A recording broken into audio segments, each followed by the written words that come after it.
Hello students, कल हमने देखा था linear equation in two variables का इंट्रोडक्शन और उससे रिलेटेड एलिमिनेशन मेथड से हमने एक सम सॉल्व भी किया था। अभी आगे कंटिन्यू करेंगे उसके सेकंड सम के साथ। तो यहाँ पर हमें दो इक्वेशंस दिए हुए हैं, x plus 7y is equals to 10 and 3x minus 2y is equals to 7। ऐसे हमें दो इक्वेशंस दिए हुए हैं और हमें इन दो इक्वेशंस को एलिमिनेशन मेथड से सॉल्व करना है।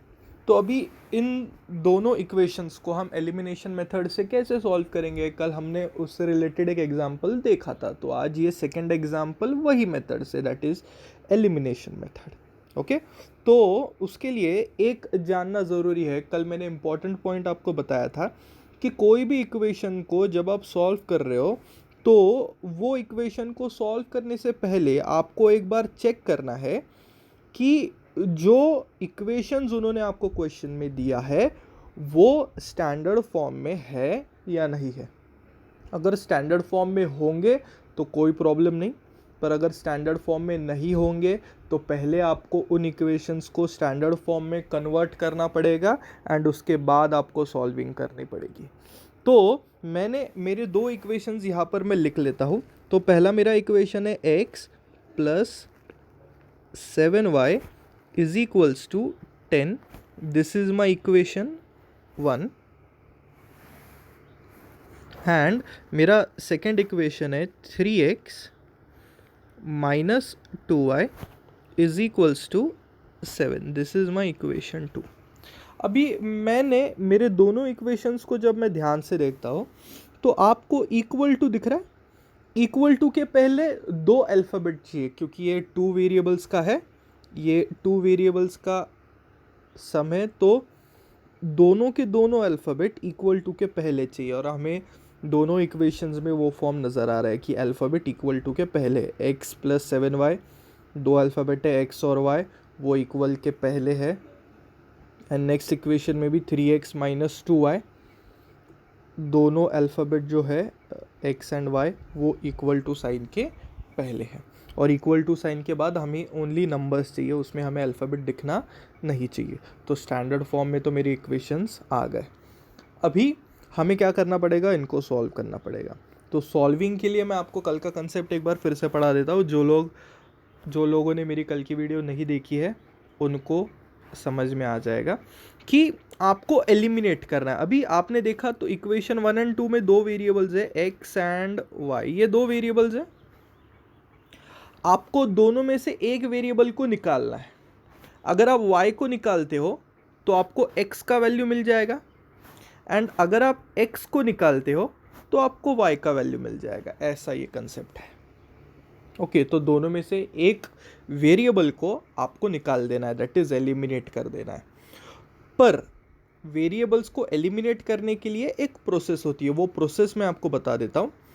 अगर आपको वेरिएबल्स को एलिमिनेट करना है तो उसके लिए दोनों टर्म्स का सेम होना ज़रूरी है। इसका मतलब अगर यहाँ पर ऊपर इक्वेशन 1 में 7y है तो नीचे भी हमें 7y ही चाहिए। टर्म्स का सेम होना ज़रूरी है और उसके साथ साथ नेक्स्ट स्टेप, एक टर्म पॉजिटिव चाहिए, एक टर्म नेगेटिव चाहिए, तभी जाके दोनों टर्म्स को आप कैंसल आउट कर सकते हो। अगर यहाँ पर 3x है और यहाँ पर भी 3x है और दोनों का साइन सेम है, दोनों 3x को माइनस माइनस का साइन है, तो ये वाले टर्म्स कैंसल आउट नहीं हो सकते। क्योंकि कैंसल आउट होने के लिए प्रोसेस क्या होता है, टर्म्स का सेम होना तो ज़रूरी है ही, बट उसके साथ साथ एक टर्म को पॉजिटिव होना ज़रूरी है और एक टर्म को नेगेटिव होना ज़रूरी है, जो इसमें नहीं हो रहा है। इसमें दोनों टर्म माइनस है, तो इसलिए मैंने इसको कट नहीं किया। तो आई होप आपको कंसेप्ट समझ में आया होगा अभी। अभी हम आगे बढ़ेंगे हमारे सम के साथ। तो यहाँ पर आपको डिसाइड करना है कि एग्जैक्टली आपको कट किसको करना है, एलिमिनेट किसको करना है, x को एलिमिनेट करना है या y को एलिमिनेट करना है। तो अगर आप मेरे पॉइंट ऑफ व्यू से अगर आप ख्याल करोगे तो y को एलिमिनेट करना ईजी होगा क्योंकि y में ऑपोजिट साइंस है। y में अगर आपने देखा तो ऑपोजिट साइंस है, वो मैं आपको हाईलाइट करके बता सकता हूँ। ऊपर वाला जो y है 7 वाला, उसका साइन प्लस है और ये जो नीचे वाला y है उसका साइन माइनस है, तो साइंस ऑपोजिट है, तो एलिमिनेट करने में हमें परेशानी नहीं होगी। इसलिए मैंने डिसाइड किया कि मैं y को एलिमिनेट करूँगा। पर y को हम एलिमिनेट इतना आसानी से नहीं कर सकते, क्योंकि y में नंबर्स अलग अलग है, नंबर्स सेम नहीं है। ऊपर 7 है तो नीचे 2 है, ऐसा नहीं चलेगा। हमें दोनों तरफ सेम टर्म्स चाहिए। तो दोनों टर्म्स को सेम करने के लिए हम एक तरकीब यूज़ करेंगे, वो मैं आपको बताता हूँ। एक ऐसा नंबर आप मुझे बता सकते हो कि 7 के भी टेबल में वो नंबर जाता है और 2 के टेबल में भी वो नंबर जाता है। तो एक ऐसा नंबर आप सोचो कि दोनों टेबल्स में जाता है, 7 के भी टेबल में एंड 2 के भी टेबल में। तो I think this is the number is 14। अगर आप 7 को अगर आप 2 से मल्टीप्लाई करते हो तो आपको 14 मिल जाएगा, और अगर आप 2 को 7 से मल्टीप्लाई करते हो तब आपको 14 मिल जाएगा।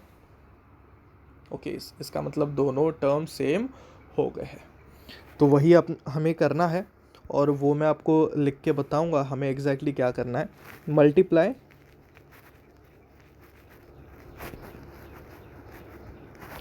Equation 1 by 2, multiply equation 1 by 2 and equation 2 by 7। पूरे इक्वेशन 1 को 2 से मल्टीप्लाई करना है और पूरे इक्वेशन 2 को 7 से मल्टीप्लाई करना है। ओके, पूरे टर्म्स को वो नंबर्स मल्टीप्लाई करने वाले हैं। ओके, तो उसके लिए मैं लिख देता हूँ नीचे। ये 2 अंदर जाके x को मल्टीप्लाई करेगा। पहले इक्वेशन 1 के बारे में बात करते हैं, वो 2 को मल्टीप्लाई करेगा, 2 मल्टीप्लाई अंदर जाके x को करेगा, तो यहाँ पर आपको दिखेगा 2x, बीच में प्लस एज इट इज़। 2 अंदर जाके 7 को मल्टीप्लाई करेगा तो 14y इज इक्वल्स टू 2 अंदर जाके 10 को मल्टीप्लाई करेगा तो यहाँ पर 20 आएगा। ये 2 सबको मल्टीप्लाई करने वाला है, x को भी करेगा, यही 2 7 को भी करेगा, और वही 2 10 को भी करेगा। बच्चे गलती करते हैं कि जिस वेरिएबल को सेम करना है नंबर खाली उसी से ही मल्टीप्लाई वो करते हैं। मतलब अगर आपको 7 और 2 को, मतलब हमें इसे, ये वाली टर्म को और ये वाली टर्म को सेम कराना है, तो बच्चे मल्टीप्लाई इन दोनों टर्म्स को ही करते हैं। बाकी x 10 7 3 उनको मल्टीप्लाई नहीं करते। तो मैं आपको एक कंसेप्ट बताने वाला हूँ, जो भी नंबर से आप मल्टीप्लाई करोगे वो नंबर अंदर जाके सारे टर्म्स को मल्टीप्लाई करेगा, ना कि एक टर्म को मल्टीप्लाई करेगा। इसका मतलब जब आप 2 से इक्वेशन 1 को मल्टीप्लाई कर रहे हो तो 2 इक्वेशन 1 के हर एक टर्म को जाके मल्टीप्लाई करेगा। 7 से जब आप इक्वेशन 2 को मल्टीप्लाई करते हो तो इसका मतलब ये होता है कि 7 अंदर जाके इक्वेशन 2 के हर एक टर्म को मल्टीप्लाई करने वाला है। So this is very easy, जो आपको ध्यान रखना है। नेक्स्ट 7 जाके 3 को भी मल्टीप्लाई करेगा तो 7 3 आपको आएगा 21x, बीच में माइनस है तो minus, 7 2 again 14y is equals to 7 7 हमें मिलेगा 49। ओके, सो यहाँ पर हमें नए इक्वेशंस मिल गए, हम उनको नाम भी दे सकते हैं। ये वाला इक्वेशन हमारा इक्वेशन 3 बन गया और ये वाला इक्वेशन हमारा इक्वेशन 4 बन गया। मल्टीप्लाई करने के बाद इक्वेशंस बदल गए, इसलिए हमने उनको अलग नाम दे दिया, इक्वेशन 3 एंड इक्वेशन 4। ओके, अभी हम फिर से टर्म्स को देखेंगे। 14y दोनों टर्म सेम है, एक 14y को प्लस का साइन है, एक 14y को माइनस का साइन है।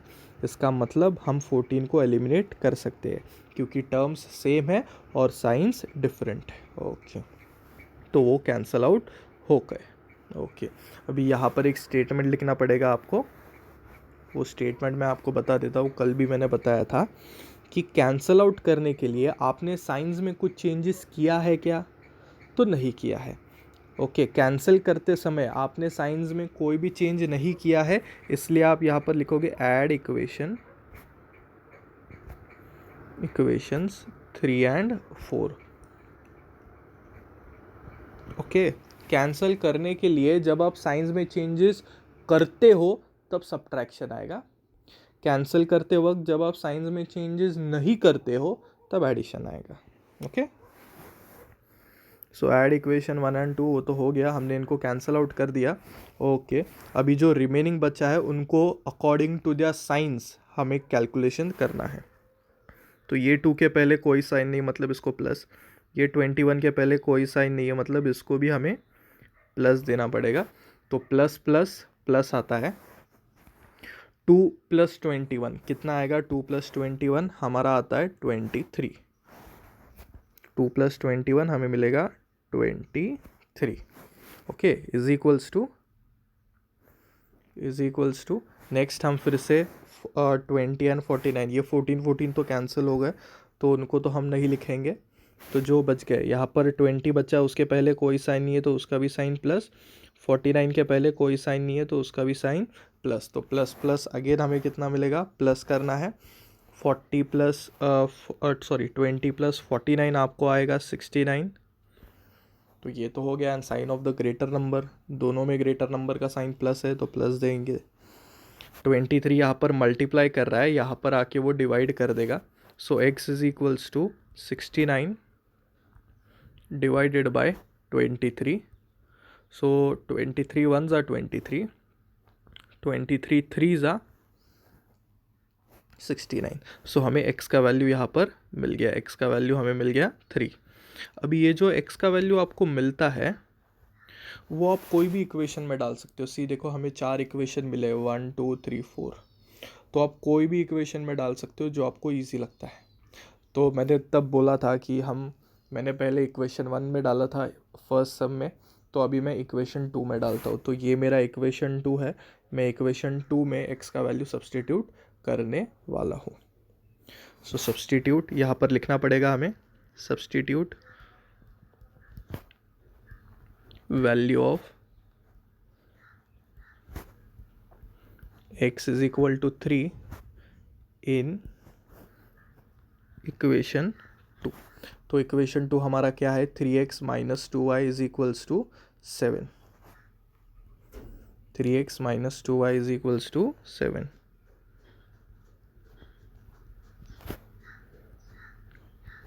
तो हम वही करेंगे। सी देखना अच्छे से, ये जो 3 है, ये 3 हमारा एज इट इज़ अंदर आएगा, नीचे आएगा। इसका मतलब 3 मल्टीप्लाइड बाय x का वैल्यू, पर हमें यहाँ पर x का वैल्यू मालूम है, x का वैल्यू 3 है, तो वो x के जगह पे हमने 3 डाल दिया। बाकी सब एज इट इज़। माइनस है, माइनस एज इट इज़ आएगा, उसके बाद 2 एज इट इज़ आएगा, उसके बाद y एज इट इज़ आएगा, is equals to as it is 7 as it is this clear? Multiply करना है इन दोनों को। 3 3 कितना आता है? 3 3 9 आता है, -2y इज इक्वल्स टू 7। तो हम क्या करेंगे? 2y का वैल्यू निकालना है, तो हम क्या करेंगे? 9 को दूसरे साइड भेज देंगे। दूसरे साइड जब कोई टर्म शिफ्ट होती है तो आपको मालूम है उनका साइन चेंज होता है। 9 का साइन यहाँ पे कुछ नहीं है, तो 9 का साइन यहाँ पर प्लस हो गया, दूसरे साइड जाके 9 माइनस बन जाएगा। तो यहाँ पर -2y, 7 as it is, +9y, दूसरे साइड जाके -9 हो जाएगा। So -2y is equals to 7 - 9, 7 - 9 it is -2, 7 - 9 it is -2। आपको मालूम होगा 7 का साइन प्लस है, उसके पहले साइन नहीं है, तो प्लस प्लस माइनस माइनस होता है। माइनस कैसे करते हैं? बड़े नंबर में से छोटा नंबर माइनस करते हैं। 9 में से 7 गया, 2 बचा, and sign of the greater number. So 9 का साइन माइनस है, इसलिए मैंने इधर माइनस लिख दिया। दोनों तरफ माइनस है तो माइनस माइनस कैंसिल हो गया। 2 यहाँ पर मल्टीप्लाई कर रहा है, ये वाला 2 यहाँ पर आके वो डिवाइड करेगा। So y is equals to 2/2। So 2 1s are 2, 2 1s are 2। So y is equals to 1। तो हमने दोनों वेरिएबल्स का वैल्यू यहाँ पर ढूंढ लिया। x का वैल्यू हमें 3 मिला एंड y का वैल्यू हमें 1 मिला। So therefore solution of the equations is, पहले x का वैल्यू लिखेंगे 3, एंड उसके बाद y का वैल्यू निकलेंगे, that is 1। So I think आपको ये सम बहुत अच्छे तरीके से समझ में आया होगा। तो आज का दूसरा सम है 1/3x plus y is equals to 10/3 and 2x plus 1/4y is equals to 11/4। Okay, तो देखने में ये सम थोड़ा आपको डिफ़िकल्ट लगेगा, बट अगर आपका बेसिक्स क्लियर होगा तो आपको ये सम में कोई भी डिफ़िकल्टी नहीं होगी। सी बेसिकली हर एक सम का सॉल्व करने का तरीका एक ही होता है, जैसे मैंने आपको पहले बताया हुआ है कि स्टैंडर्ड फॉर्म में देखो है या नहीं। एक बार स्टैंडर्ड फॉर्म में होगा तो कोई प्रॉब्लम नहीं है, डायरेक्टली सॉल्विंग करो। पर कभी कभार सम स्टैंडर्ड फॉर्म में नहीं होता है तो आपको पहले उसको स्टैंडर्ड फॉर्म में कन्वर्ट करना पड़ेगा। देन एलिमिनेशन मेथड, मतलब दोनों में से एक वेरिएबल को आपको कट करना है, तब दूसरे वेरिएबल का वैल्यू आपको मिलता है। ये सारी चीज़ें मैंने आपको बता दिया है। अगर आपने देख लिया तो ये जो दो इक्वेशंस आपको यहाँ पर नज़र आ रहे हैं, दोनों इक्वेशंस में स्टैंडर्ड फॉर्म में ही है, मतलब दोनों के दोनों इक्वेशन स्टैंडर्ड फॉर्म में है। इक्वल टू के पहले अल्फ़ाबेट है एंड इक्वल टू के बाद नंबर, इक्वल्स टू साइन के पहले अल्फ़ाबेट, इक्वल्स टू साइन के बाद नंबर, मतलब पूरा स्टैंडर्ड फॉर्म में है। पर फिर भी बच्चों को ये सम सॉल्विंग करने में डिफ़िकल्ट क्यों लगता है? Because of the denominator.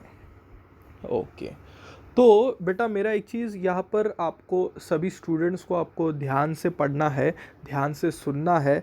मैं जो यहाँ पे बोलने वाला हूँ कि जब कभी आपको डिनोमिनेटर मिलेगा, सेम डिनोमिनेटर के बारे में मैं बात कर रहा हूँ। अभी आपने इक्वेशन 1 को ध्यान से देख लिया, तो इक्वेशन 1 में सेम डिनोमिनेटर है 3 एंड इक्वेशन 2 में भी सेम डिनोमिनेटर है 4। आप ये सम को आसानी से सॉल्व कर सकते हो, पर सॉल्व नहीं कर पा रहे बिकॉज ऑफ डिनोमिनेटर। तो मैं यहाँ पे आपको बताने वाला हूँ कि how to eliminate the denominator, कि डिनोमिनेटर के वजह से आपको सम सॉल्व नहीं करने आ रहा है तो हम डिनोमिनेटर को ही निकाल देंगे। कैसे निकाल देंगे? डिनोमिनेटर में जो टर्म है वो टर्म से पूरे इक्वेशन को आप मल्टीप्लाई कर दोगे। बहुत ही ईजी है। ओके, मैंने आपको क्या बताया कि आपको ये सम सॉल्विंग में बहुत ही ईजी गया होता अगर इसमें डिनोमिनेटर नहीं होता। मतलब ये sum only 1x plus y is equals to 10 ऐसा होता तो आपने इसको आसानी से सॉल्व किया होता, क्योंकि उसमें डिनोमिनेटर नहीं है। पर अभी डिनोमिनेटर की वजह से आपको ये सम सॉल्विंग में डिफ़िकल्ट लग रहा है। तो हम क्या करेंगे, जो चीज़ आपको डिफ़िकल्ट लगती है वही चीज़ को हम निकाल देंगे। डिनोमिनेटर डिफ़िकल्ट लग रहा है तो हम डिनोमिनेटर को ही निकाल देंगे। कैसे निकाल देंगे? कि डिनोमिनेटर में जो टर्म है वो टर्म से सारे इक्वेशन को मल्टीप्लाई कर देंगे। तो मैं इक्वेशन 1 लिख रहा हूँ, आप एक बार ध्यान से देखना। तो इक्वेशन 1 हमारा क्या है? 1/3x plus y is equals to 10/3। Is this correct? ये हमारा इक्वेशन 1 है। ओके, सो हम क्या करेंगे यहाँ पे, हम क्या करेंगे कि यहाँ पर हमें डिनोमिनेटर में 3 दिख रहा है, तो पूरे टर्म्स को हम 3 से मल्टीप्लाई कर देंगे। तो यहाँ पर मैं लिख दे रहा हूँ, ध्यान से लिखना, मल्टीप्लाई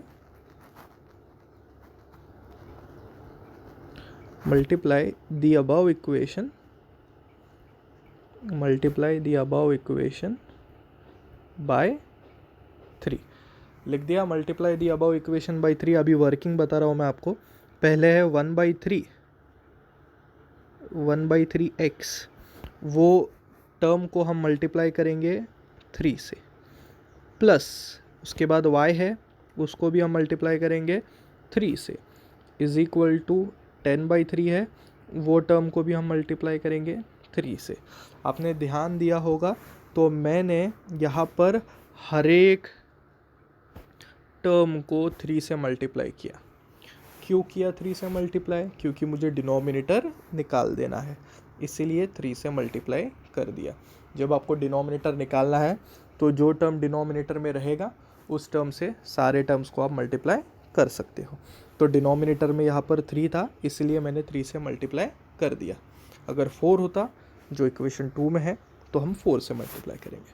तो यहाँ पर देखना मेरा 3 कट हो गया, 3 कट हो गया, तो रिमाइंडर आपको लिखना है 1x that is only x plus 3y is equals to 10। इसको हम बोल देंगे हमारा इक्वेशन 1। नेक्स्ट इक्वेशन 2 के पास हम जाएंगे, 2x plus 1/4y, 2x plus 1/4y is equals to 11/4। तो ये भी इक्वेशन को आप आसानी से सॉल्व कर पाओगे, पर डिनोमिनेटर है इसलिए बहुत सारे स्टूडेंट्स को ये सम डिफ़िकल्ट लगेगा। तो मैंने पहले ही बोला है कि डिनोमिनेटर रहेगा तो हम पहला स्टेप क्या करेंगे, डिनोमिनेटर को एलिमिनेट कर देंगे, डिनोमिनेटर को ही निकाल देंगे। कैसे निकालेंगे, डिनोमिनेटर में जो टर्म है वो टर्म से पूरे टर्म्स को हम मल्टीप्लाई कर देंगे। तो डिनोमिनेटर में 4 है तो 4 से हम सबको मल्टीप्लाई कर देंगे। तो यहाँ पर हम लिखेंगे multiply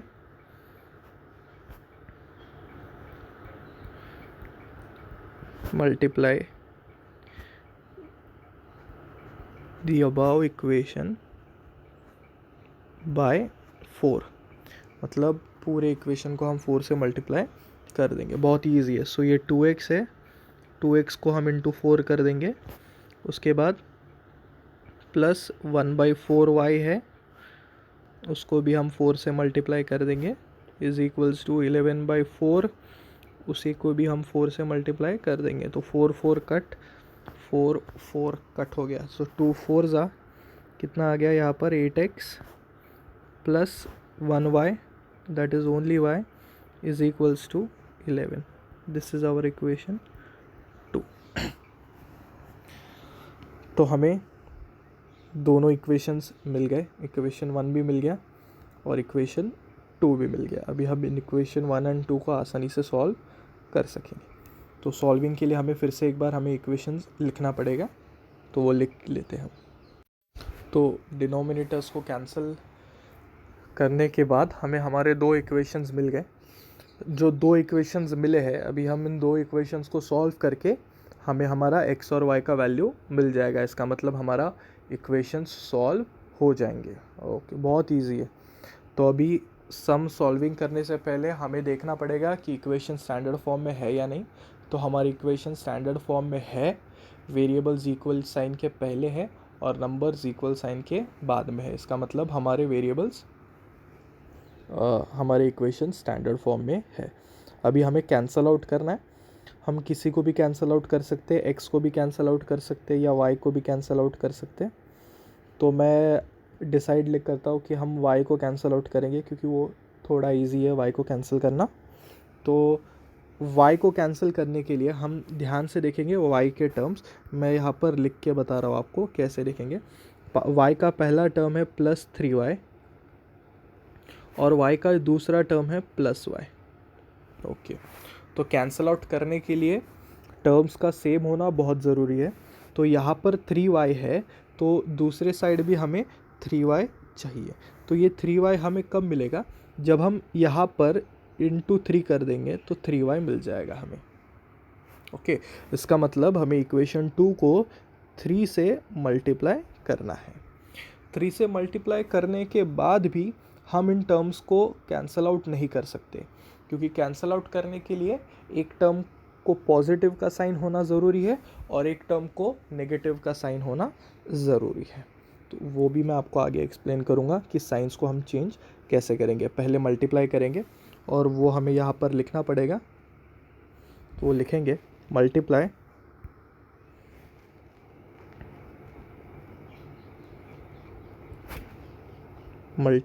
equation 2 by 3। Okay, so equation 1 हमारा एज इट इज़ आ गया। सो इक्वेशन 1 क्या है, क्योंकि इक्वेशन 1 को तो हम कोई टर्म से मल्टीप्लाई नहीं कर रहे, तो इक्वेशन 1 हमारा एज इट इज़ आएगा x plus 3y is equals to 10। This is our equation 1 and equation 2 को तो हम 3 से मल्टीप्लाई कर रहे हैं। तो 3 अंदर जाके इक्वेशन 2 के हर एक टर्म को मल्टीप्लाई करेगा, x y and number. So 3 into 8 कितना आएगा, तो 24 आएगा, 24x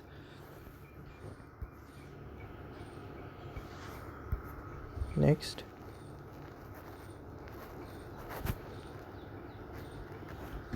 plus 3 into y gives you 3y is equals to 3 into 11 gives you 33। अगर आपने y के टर्म्स को देख लिया तो y के टर्म्स तो सेम हो गए हैं, y के टर्म्स हमारे सेम हो गए हैं, बट फिर भी हम उन्हें कैंसिल नहीं कर पा रहे। तो हम उन्हें कैंसिल क्यों नहीं कर पा रहे, क्योंकि आपको मालूम है कि साइंस का ऑपोजिट होना ज़रूरी है। एक साइन को प्लस होना ज़रूरी है और एक साइन को माइनस होना ज़रूरी है, पर यहाँ पर तो दोनों साइंस सेम है। तो इसलिए हम एक टेक्निक यूज़ करेंगे, हम इक्वेशन 2 में जितने भी साइंस आपको नज़र आ रहे हैं, इक्वेशन 2 में जितने भी साइंस आपको नज़र आ रहे हैं, सबका साइन हम चेंज कर देंगे। ओके, तो यहाँ पर हम क्या कर रहे हैं कि टर्म्स तो सेम हो गए, पर फिर भी हम टर्म्स को कैंसिल आउट नहीं कर पा रहे, क्योंकि टर्म्स के साइंस भी सेम है। हमें साइंस ऑपोजिट चाहिए, प्लस माइनस। ओके, पर यहाँ पर साइंस तो सेम है, इसलिए साइंस को ऑपोजिट करने के लिए हम इक्वेशन 2 का हर एक साइन चेंज कर रहे हैं। 24 के पहले कोई साइन नहीं है, इसका मतलब 24 का साइन प्लस है, उसे मैं माइनस कर रहा हूँ। साइन प्लस रहेगा तो माइनस, माइनस रहेगा तो प्लस। 3 का साइन प्लस है, उससे भी मैं माइनस कर रहा हूँ। 33 का साइन प्लस है, उससे भी मैं माइनस कर रहा हूँ, मतलब साइन चेंज कर रहा हूँ। अभी यहाँ पर हमें स्टेटमेंट लिखना पड़ेगा, वो स्टेटमेंट मैं आपको बता देता हूँ कि कैंसिल तो अभी हो गए, क्योंकि ये तो नए साइन हो गए। 3 का साइन प्लस, ये 3 का साइन जो नीचे वाला है उसका साइन प्लस नहीं, उसका साइन हमने चेंज करके माइनस कर दिया। तो दोनों टर्म सेम, एक प्लस एक माइनस, इसके वजह से 3 तो कैंसल आउट हो गया। पर अभी आपको दिमाग पे जोर डालना है, कैंसिलेशन करने के लिए आपको साइंस को चेंज करना पड़ गया। इसलिए जब आप कैंसिलेशन करने के लिए जब आप साइंस को चेंज करते हो, तब आप एक स्टेप लिखते हो, स्टेटमेंट लिखते हो, सबट्रैक्ट इक्वेशन 1 एंड 2। जब आप साइन चेंज नहीं करते हो तो एडिशन आता है, पर टर्म्स को कैंसल आउट करने के लिए जब आप साइंस को चेंज करते हो तब आएगा सबट्रैक्शन। ओके, तो यहाँ पर हम करेंगे, ध्यान से देखना, मैं वर्किंग करके आपको बता सकता हूँ। ये x का साइन प्लस है, तो यहाँ पर आएगा प्लस x। नेक्स्ट 24 का साइन अभी माइनस बन गया, minus 24x is equals to 10, 3 तो कट हो गया, 10 का साइन कोई नहीं है तो 10 का साइन प्लस हो गया, 33 का साइन अभी माइनस हो गया। So plus x minus 24x, तो plus minus minus 24 minus x, 24x minus x, it is 23x, and sign of the greater number 24 बड़ा है, उसका sign minus, plus minus minus 33 minus 10, it is 23, and sign of the greater number that is minus. तो minus minus यहाँ पर दोनों तरफ से cut हो जाएगा। 23 यहाँ पर मल्टीप्लाई कर रहा है, यहाँ जाकर डिवाइड करेगा। So x is equal to 23 divided by 23, 23 cut हो गया। So x is equal to 1। अभी ये जो x का वैल्यू है वो आप कोई भी इक्वेशन में डाल सकते हो, आपको आंसर मिल जाएगा। मैं इक्वेशन 1 में डाल देता हूँ। सब्स्टिट्यूट वैल्यू ऑफ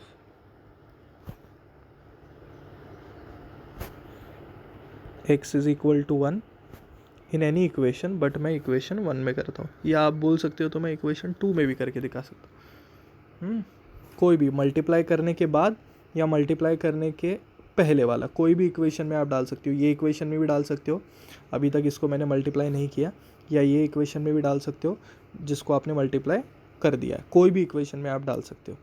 ओके, तो मैं पहले वाले में डाल देता हूँ, 8x plus y is equals to 11।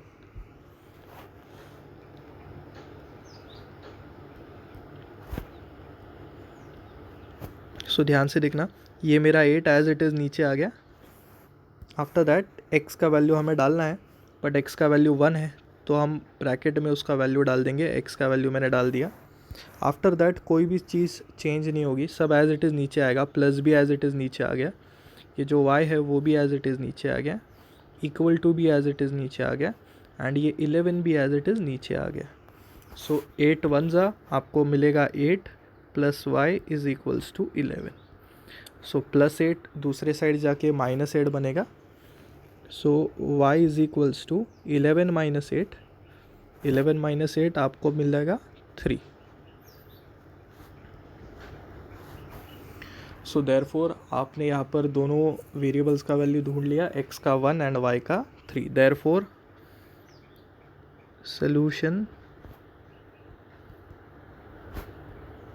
of the equation